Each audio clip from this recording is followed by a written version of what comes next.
Isa na namang OFW ang natulungan nating magkaroon ng sariling sasakyan kahit nasa abroad siya. So hi guys! So today may release na naman tayong Mitsubishi Xpander Cross. So ang client nga pala natin is OFW from Australia. So na-avail nga pala nila ma'am ang 0 down payment at free 20,000 fuel.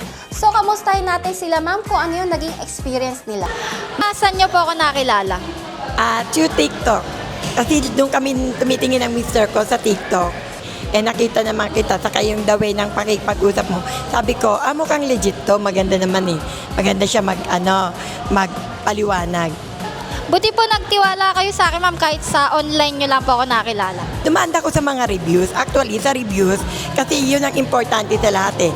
Nasa 5 star naman kayo eh. Kaya sabi ko, sa mister ko, dito na tayo, kontakin na natin. Taga saan po kayo ma'am? Antipolo. Buti po sa dinami-rami ng Mitsubishi branch, dito po kayo kumuha. Kasi yung nanapang namin talaga ng yun nga magandang reviews. Yung iba, kinukulangan ako ng mga details nila. Saka wala masyadong nagpapaliwanag. Kaya dito kami nagpunta kahit malayo. Kamusta po yung experience nyo po ma'am sa Mitsubishi Abad Santos po?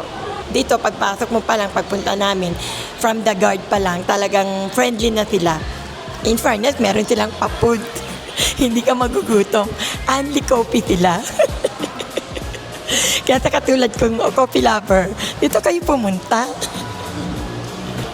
So ano pong feeling nyo na magkakaroon na po kayo ng panibagong sasakyan po? Oy. Dream come true yun. Achievement yun. It's a symbol of God's bless from me. Dinless ni Lord. Pinagdasal namin.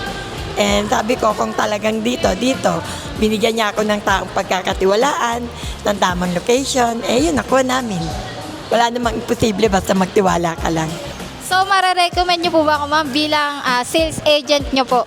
Ay, okay. Highly recommended siya kasi talagang maganda siya mag-asikaso. Hindi niya kayo bibigyan ng hard time.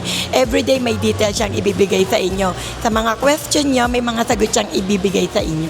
Nagtiwala kami at okay naman. Smooth transaction. Mabilis lang yung release niya. In 2 days, approve kami. Kaya hindi naging hard time sa amin. So congratulations po.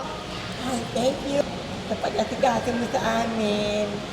And guys, dito na kayo ha.